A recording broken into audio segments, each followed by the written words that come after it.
야고보서 3장 13절에서 18절까지 말씀입니다. 야고보서 3장 13절에서 18절까지 제가 가지고 있는 성경은 신약 성경 373페이지입니다. 야고보서 3장 13절에서 18절까지 우리 찾으셨으면 천천히 한 목소리로 합독하겠습니다. 너희 중에 지혜와 총명이 있는 자가 누구냐? 그는 선행으로 말미암아 지혜의 온유함으로 그 행함을 보일지니라. 그러나 너희 마음속에 독한 시기와 다툼이 있으면 자랑하지 말라. 진리를 거슬러 거짓말하지 말라. 이러한 지혜는 위로부터 내려온 것이 아니요 땅 위의 것이요 정욕의 것이요 귀신의 것이니 시기와 다툼이 있는 곳에는 혼란과 모든 악한 일이 있음이라. 오직 위로부터 난 지혜는 첫째 성결하고 다음에 화평하고 관용하고 양순하며 긍휼과 선한 열매가 가득하고 편견과 거짓이 없나니 화평하게 하는 자들은 화평으로 심어 의의 열매를 거두느니라. 아멘. 우리 90장 찬송하시고 말씀 나누겠습니다.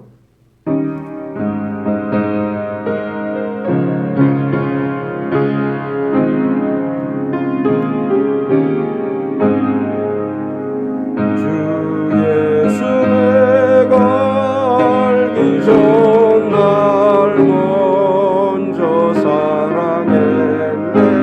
그 크신 사랑 나타나 내 영혼 거듭났네. 주 내 맘에 늘 계시고 나 주의 안에 있어.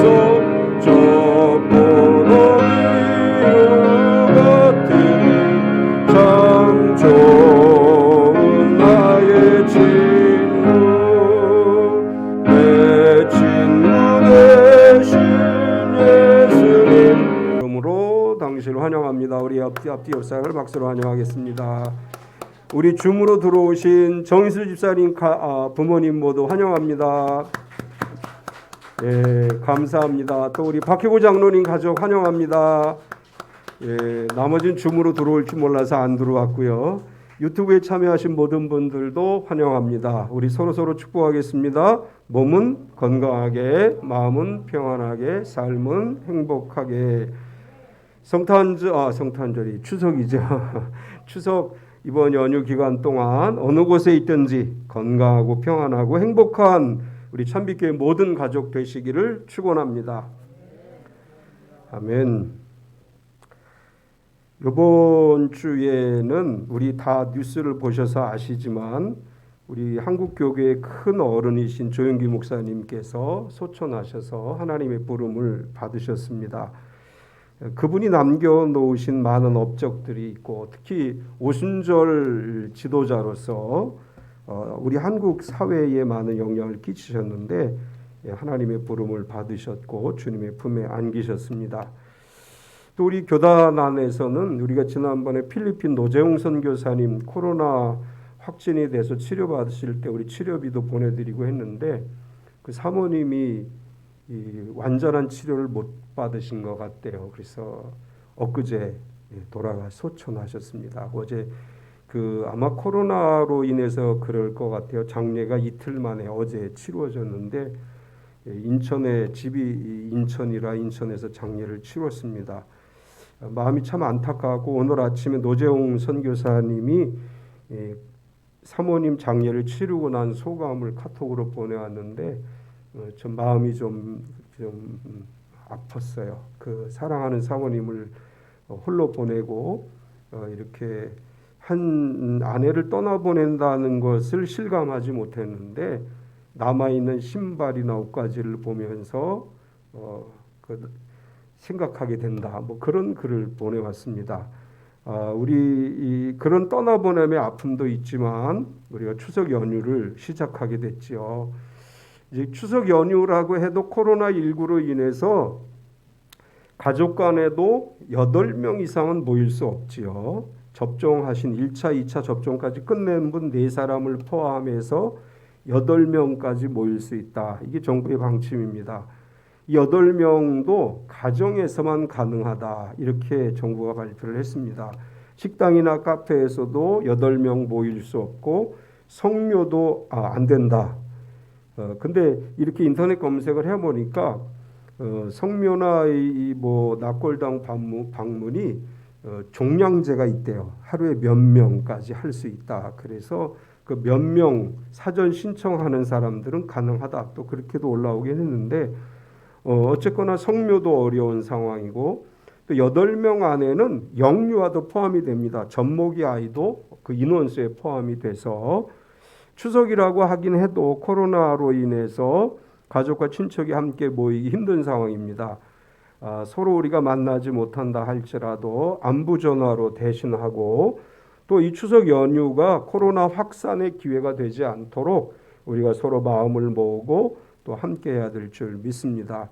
오늘 제가 추석이라 특별히 줌을 열어서 참여하시는 우리 성도님들, 부모님들 이제 이렇게 함께 참여하실 수 있도록 했는데 우리 참석해 주신 정유 집사님 부모님들 그리고 우리 박희고 장로님 어머니 함께 하시고 싶지만 병원에 입원하셔서 함께 하시지는 못했지만 이렇게 줌으로 참여해 주셔서 감사하고 이 두 가족에게 두 분에게는 제가 기프트콘을 보내드리도록 하겠습니다.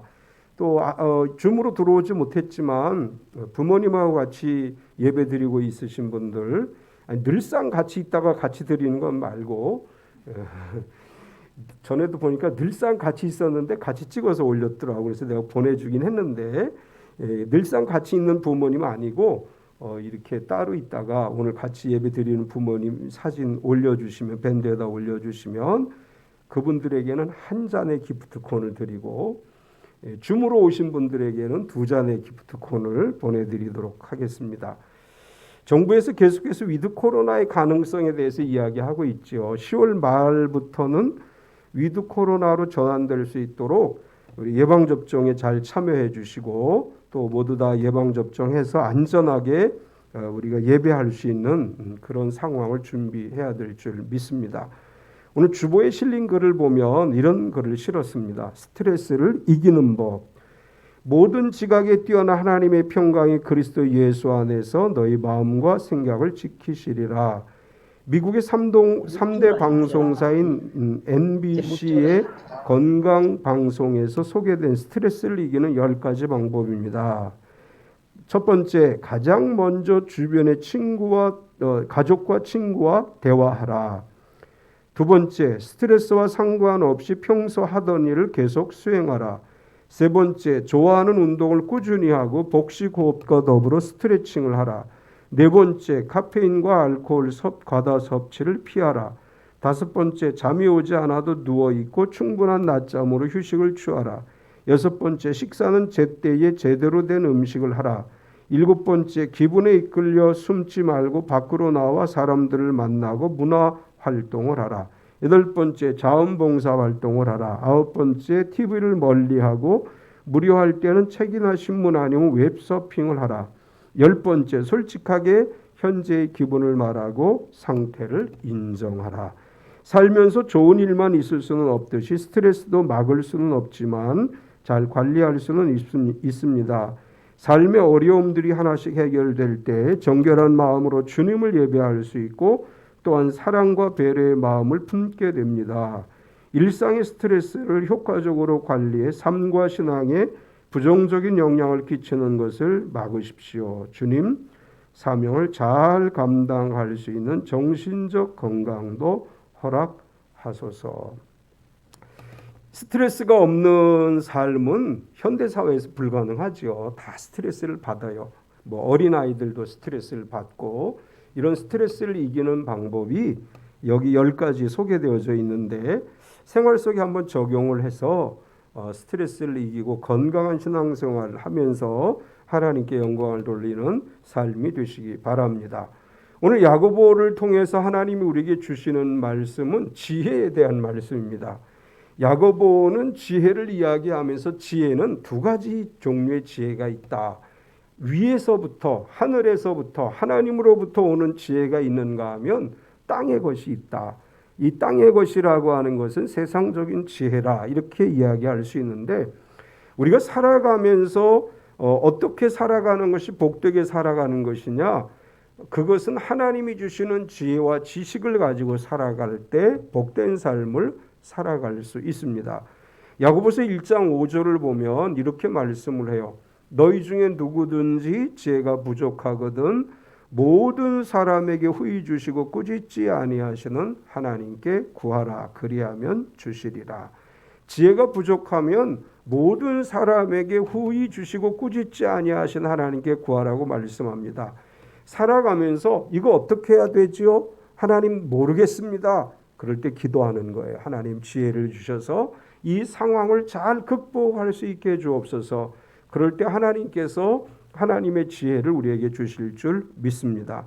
야고보 사도를 통해서 하나님 우리에게 위로부터 난 지혜를 갖고 살아야 한다고 말씀하고 있는데 오늘 말씀을 중심으로 해서 위로부터 난 지혜라는 제목으로 함께 은혜를 나누려고 합니다. 오늘 말씀을 통해서 발견할 수 있는 것은 야고보가 첫 번째로 땅 위에서 난 지혜에 대해서 이야기를 합니다. 야고보는 지혜라고 하는 것은 하늘에서 즉 위로부터 난 지혜가 있고 땅 위에 즉 세상에서 난 지혜가 있다 이렇게 이야기하면서 땅 위에 이 세상에서 난 지혜는 어떤 특징을 가지고 있는지를 이야기합니다. 지혜롭다고 이야기하는데 이런 모습이 보여지면 그건 땅에 속한 것이다. 어떤 것이 땅에 있는 지혜이냐? 마음속에 독한 시기와 다툼이 있다. 이렇게 이야기합니다. 14절을 보면 그러나 너희 마음속에 독한 시기와 다툼이 있으면 자랑하지 말라. 진리를 거슬러 거짓말하지 말라. 세상으로부터 온 지혜는 사람들의 마음속에 독한 시기심이 있다 이렇게 얘기하는데 여기서 독하다라고 하는 헬라어의 의미는 괴롭다, 날카롭다, 쓰다 이런 의미를 가지고 있고 시기라고 하는 말은 원래 열심이라는 뜻을 가지고 있습니다. 따라서 독한 시기라고 하는 것은 높아지고자 하는 열정이라고 말할 수 있습니다. 하늘에 속한 지혜가 아닌 세상에 속한 지혜는 우리 마음속에 독한 시기심, 다르게 말하면 이기적인 열정을 심어주고 높아지려고 하는 강력한 의지를 갖게 만들어서 자기의 권위와 자신의 명예와 권력을 얻기 위해서 수단과 방법을 가리지 않는 일을 하는다. 이런 뜻으로 말씀하고 있습니다. 이 세상에 속한 지혜라고 하는 것은 자기의 목적 달성을 위해서 수단과 방법을 가리지 않고 그 마음에 독한 시기를 가지고 욕심을 가지고 살아가기 때문에 다툼이 일어나게 되고 그리고 계속해서 거짓말을 하게 되고 그러므로 인해서 끊임없는 분열이 일어나게 된다. 우리 정치하는 사람들을 보면 자기의 목적 달성을 위해서는 수단과 방법을 가리지 않고 행동을 하고 말을 하는 것을 보지요. 그래서 자기가 원하는 권력을 쟁취하려고 합니다. 이런 것들을 성경은 뭐라고 얘기하느냐? 땅 위에 난 지혜다. 이렇게 말해요. 우리 이런 일들이 교회 밖에서만 일어나느냐 하면 그렇지 않고 교회 안에서도 세상에 속한 지혜, 마음의 독한 시기와 다툼을 가지고 교회 안에 들어와서 분쟁을 일으키고 분열을 일으킬 수도 있다. 이것을 경고해 주고 있는 것입니다. 세상에서 난 지혜로 말미암아 세상은 계속해서 분열하고 분쟁하고 다투고 전쟁을 하는데 하나님을 믿는 성도들에게는 이런 일들이 일어나지 않아야 된다. 이렇게 말씀해요. 우리가 하나님의 말씀을 믿고 살아가는 성도라면 어떤 자리를 차지하기 위해서 어떤 위치에서 내 이익을 추구하기 위해서 끊임없이 분열을 일으키고 거짓말을 하고 다툼이 없어야 된다. 그리고 땅 위에서 난 지혜는 어떤 특징을 가지고 있느냐? 정욕의 것이고 귀신의 것이다. 이렇게 표현했어요. 15절을 보면 이러한 지혜는 위로부터 내려온 것이 아니요 땅 위의 것이요 정욕의 것이요 귀신의 것이니 위로부터 난 지혜는 독한 시기와 다툼이 있는데 그 원인은 땅에 있는 것이기 때문이다. 땅에 속한 것이기 때문이다.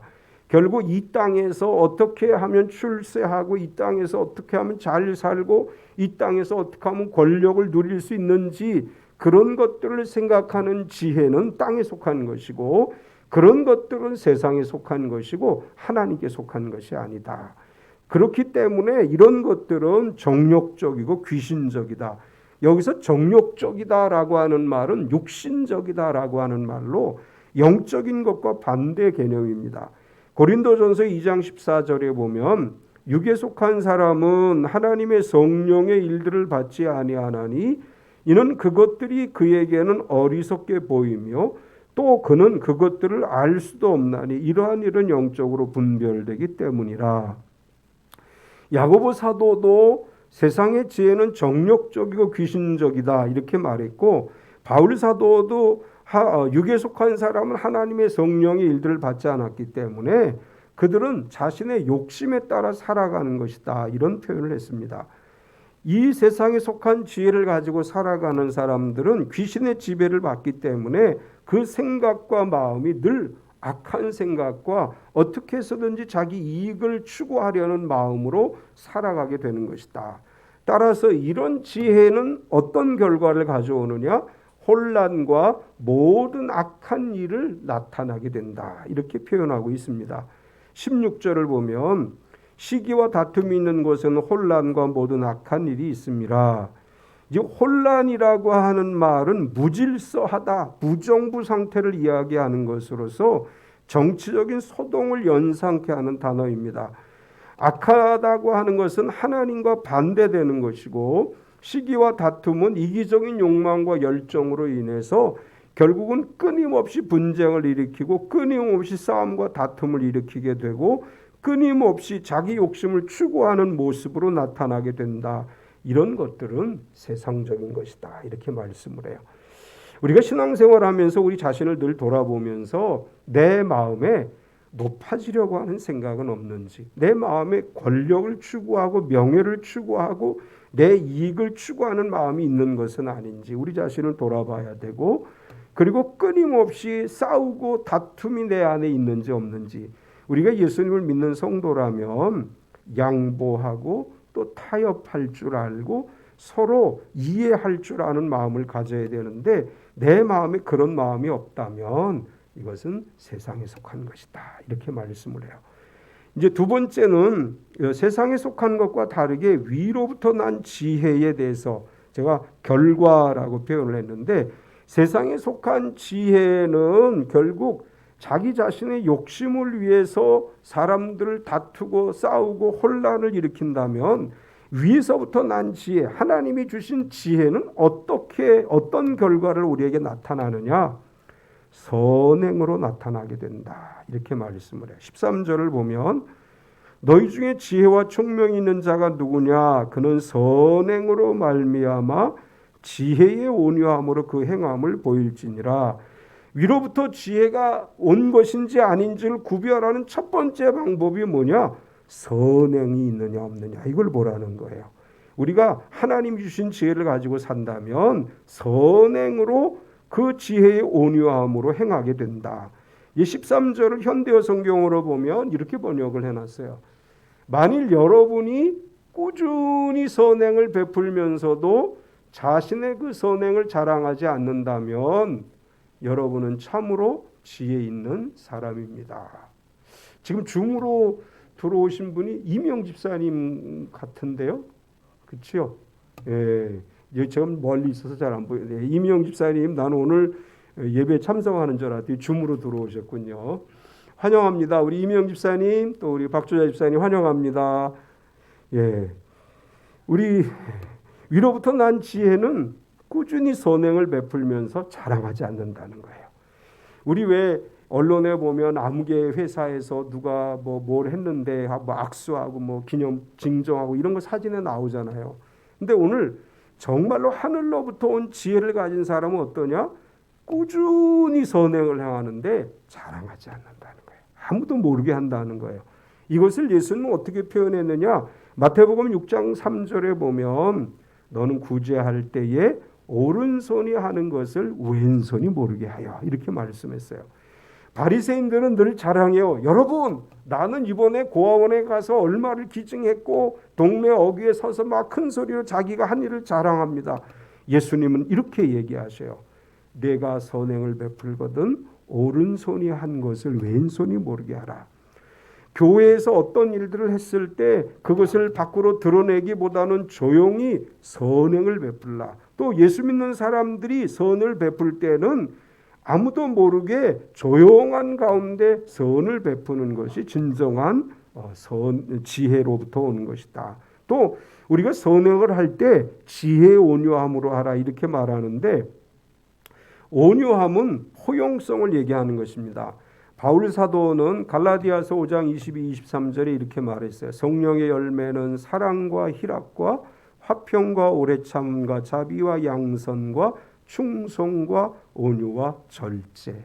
성령 충만한 사람은 온유한 사람이에요.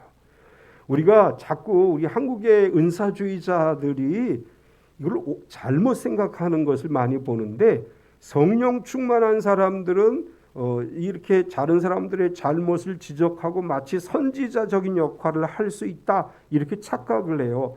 그런데 성령의 사람은 어떤 사람이냐? 온유한 사람이에요. 성령의 사람은 온유함으로 품어주고, 성령의 사람은 다른 사람들에 대해서 온유한 마음을 가지고 대하는 사람이 성령의 사람이고 하나님이 주신 지혜를 가진 사람이다 이렇게 말씀을 합니다. 또 위로부터 난 지혜의 결과는 화평으로 심어 의의 열매를 거둔다. 18절을 보면 화평하게 하는 자들은 화평으로 심어 의의 열매를 거두느니라. 위로부터 난 지혜의 결론이라고 할 수 있는데, 의의 열매라고 하는 말은 의로 이루어진 열매라고 하는 것이고, 이 의로 이루어진 열매는 화평으로 나타나게 됩니다. 이기적인 욕심은 끊임없이 다투게 만드는 반면에 의의 열매, 화평으로 심어 의의 열매를 거두는 사람은 언제나 어디에 가든지 하나님이 주시는 평화를 이루기 위해 최선을 다해 노력하는 사람이다. 우리의 지혜가 화평으로 심어 의의 열매를 거두는 지혜가 되어야 될 줄 믿습니다. 우리가 가는 곳 어디에나 화평이 있고 의의 열매가 거두어질 수 있어야 됩니다.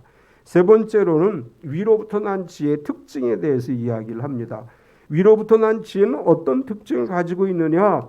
첫 번째로 성결하다 이렇게 말해요. 17절을 보면 오직 위로부터 난 지혜는 첫째 성결하고 다음에 화평하고 관용하고 양순하며 긍휼과 선한 열매가 가득하고 편견과 거짓이 없나니.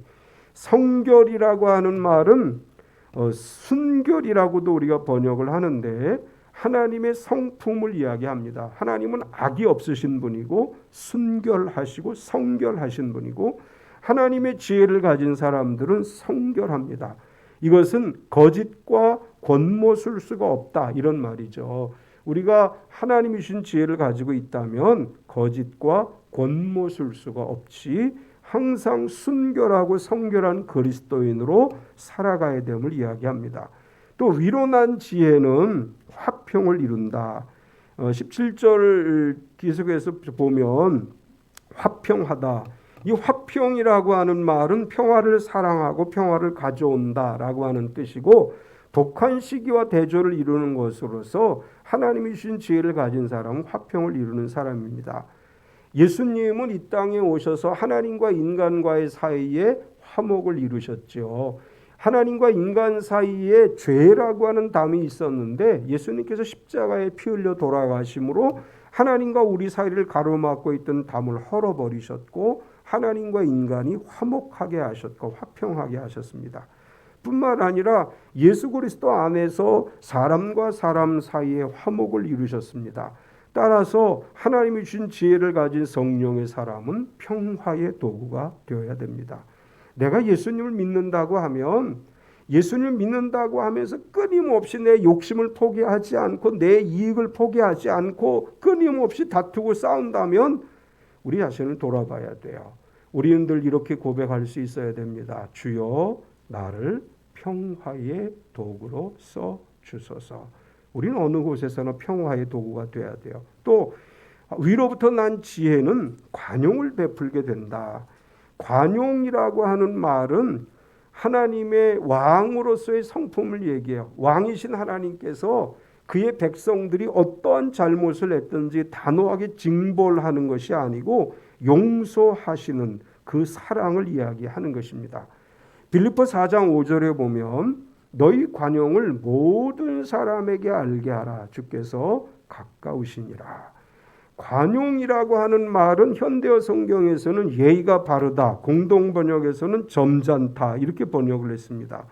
하나님의 지혜를 가지고 살아가는 사람들은 다른 사람들에 대해서 관용적인 태도를 가져야 되고 삶에 있어 온유와 자비를 베풀고 예의 바르게 행동하고 점잖게 행동해야 된다.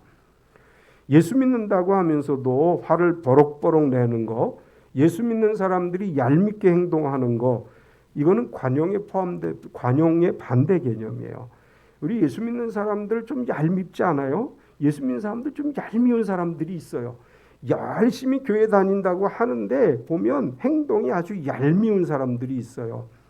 오늘 하나님께서 우리에게 말씀합니다. 너희의 관용을 모든 사람들에게 알게 하라. 이것이 하나님이 주신 지혜를 가진 사람이다. 이렇게 얘기하고 또 위로부터 난 지혜는 양순하다.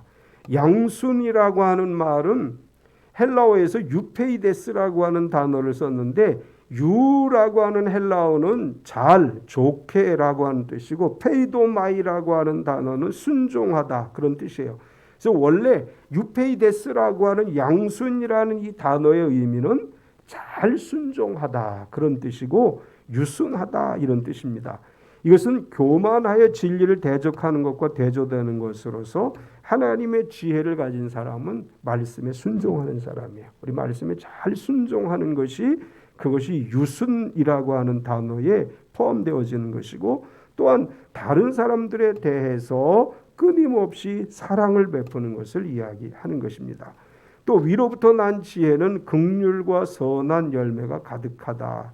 17절 뒷부분에 가서 보면 긍휼과 선한 열매가 가득하고 편견과 거짓이 없나니 긍휼과 선한 열매는 밀접한 관련이 있습니다. 긍휼이라고 하는 말은 가난하고 공경에 처한 자들을 도와주다 그런 뜻으로서 우리가 긍휼을 베풀지 않는 자는 긍휼 없는 심판을 받는다. 야고보 2장 13절에 보면 긍휼을 행하지 아니하는 자에게는 긍휼 없는 심판이 있으리라.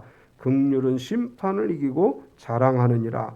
마태복음 5장 7절에 보면 긍휼히 여기는 자는 복이 있나니 그들이 긍휼히 여김을 받을 것이며 이렇게 말씀했어요. 우리가 다른 사람에게 자비를 베풀면 하나님도 우리에게 자비를 베풀어 주신다. 우리가 다른 사람에게 자비를 베풀지 않으면 하나님 우리에게 자비가 없는 심판을 하신다. 이렇게 말씀을 하셨어요. 예수 믿는 사람들이나 믿지 않는 사람들이나 우리는 긍휼히 여기는 마음을 가져야 돼요. 불쌍히 여기는 마음, 사랑하는 마음을 가지고 모든 사람들에게 그리스도의 사랑과 자비를 나누며 살아가는 성도가 돼야 됩니다. 예수님께서는 마태복음 9장 13절에서 이렇게 말씀하셨어요. 너희는 가서 내가 긍휼을 원하고 제사를 원하지 아니하노라 하신 뜻이 무엇인지 배우라. 나는 의인을 부르러 온 것이 아니요 죄인을 부르러 왔노라 하시니라. 하나님은 제사보다도 긍휼을 원하신다고 말씀했어요. 우리가 얼마나 예배를 잘 드리느냐 하나님 이걸 굉장히 중요하게 여기시죠. 그런데 그것보다 더 중요하게 여기는 것이 긍휼의 마음이 있느냐 없느냐 이걸 더 중요하게 여기신다는 거예요. 우리 찬빛교회 가족이 모두 긍휼의 마음을 가지고 살아가시기 바랍니다. 누구에게나 그 사람이 나에게 나쁜 일을 한 사람이라 할지라도 그 사람이 나를 힘들게 한 사람이라 할지라도 긍휼히 여기는 마음을 가지고 살아갈 때 하나님의 긍휼히 여기심이 하나님의 은혜가 우리 가운데 임하게 될 줄 믿습니다. 마지막으로 편견과 거짓이 없어야 된다. 17절 마지막 부분에 그렇게 기록하죠. 편견과 거짓이 없나니 편견이 없다라고 하는 말은 사람들을 대할 때 한쪽으로 치우친 시선으로 바라보지 않는다. 우리가 표현할 때 색안경을 쓰고 본다. 그런 말을 하죠. 우리가 내가 어떤 사람들을 판단할 때 선입관을 가지거나 색안경을 가지고 대할 때가 있는데, 예수님께서 또 하나님께서 우리에게 성경을 통해서 말씀하시기를 사람을 대할 때 편견이 없이 대하라, 이렇게 말씀하셔요. 예수님은 우리를 편견 없이 대하셔요. 우리를 다 동일한 인격체로 인정해 주시고, 우리가 어떻게 하나님 앞에 섰던지 과거를 묻지 않으시고 편견 없이 우리를 대하십니다. 우리 참빛 가족들이 다른 사람들을 대할 때 편견 없이 대하는 우리 모든 성도가 되시기 바랍니다. 사전에 저 사람은 어떤 사람이야 라고 하는 편견을 가질 때 그 사람에 대한 올바른 판단을 할 수 없게 되고 결국 하나님이 기뻐하지 않는 결과를 가져올 수 있습니다. 누가 되었든지 편견 없이 대해야 되고, 그 다음에 거짓이 없이 이 말은 위선 떨지 말고 이런 뜻이고, 예수님을 믿는 사람들은 허풍쟁이가 되지 말고 지혜 안에서 진실하고 거짓이 없는 믿음으로 살아가야 된다, 이렇게 말씀합니다. 하나님이 주시는 지혜가 우리에게 있을 때 성결하고 화평하고 관용하고 양순하고 긍휼과 선한 열매가 가득하고 편견과 거짓이 없는 삶을 살아가게 되고, 모든 상황에서 화평으로 심어 의의 열매를 거두는 삶을 살아가게 될 줄 믿습니다. 이게 교회의 모습이 돼야 되죠. 이게 성도의 모습이 돼야 됩니다. 우리 참빛교회 모든 성도들이 하나님이 주시는 지혜로 성결하고 화평하고 관용하고 양순하고 긍휼과 선한 열매가 가득하고 편견과 거짓이 없이 화평으로 심어 의의 열매를 거두는 삶이 되시기 바랍니다. 가을이죠. 완연하게 가을이 느껴져요. 오늘 아침에 이렇게 교회로 오는데 벌써 나뭇잎들이 색깔이 변해가고 있습니다. 이제 가을은 결실의 계절이죠. 모든 곡식과 과일을 거두듯이 우리 신앙의 가을거지가 있는 풍요로운 영적 은혜를 누리는 이번 추석 명절이 되고 가을이 되시기 바랍니다. 믿음 안에서 하나님이 주는 참된 지혜를 가지고 무엇을 하든지 하는 일마다 형통하고 무엇을 하든지 어려움을 이기고 좋은 결과를 얻어 하나님께 영광을 돌리는 우리 참빛교회 모든 성도가 되시기를 축원합니다. 참 좋으신 하나님 감사합니다. 오늘도 우리가 주님 앞에 예배하게 하시고 주님이 주시는 귀한 말씀을 듣게 하심을 감사합니다. 사랑 우리 참빛교회 모든 가족이 하나님이 주시는 위로부터 난 지혜를 가지고 세상 가운데 빛과 소금이 되게 하시고 모든 삶 가운데서 하나님이 주신 은혜를 누리며 살아가게 하여 주시옵소서. 우리 마음에 독한 시기가 없게 하여 주시고 하나님이 주시는 평화와 또 양순함과 사랑과 긍휼과 자비의 마음이 우리 안에 넘치게 하셔서 언제나 어디서나 우리가 있는 그곳에 하나님 은혜가 넘쳐나게 하시고 하나님이 함께 하심의 증거들이 세상 가운데 나타나게 하여 주시옵소서. 추석 명절입니다. 사랑하는 참빛교회 가족들, 부모님들, 형제자매들, 자녀들, 손주손녀들을 축복해 주셔서 온 가족이 예수 그리스도 안에 하늘의 복을 누리게 하여 주시고 특별히 연세 되신 부모님들 건강 지켜주시고 항상 하나님 은혜 가운데 하루하루의 삶이 복되게 하여 주시옵소서. 추석 오가는 길 안전하게 지켜주시고 있는 곳 그곳에서 그리스도의 향기가 되게 하시고 하나님의 은혜를 전하는 참빛교회 모든 가족이 되게 하여 주시옵소서. 예수님의 이름으로 기도드리옵나이다. 아멘.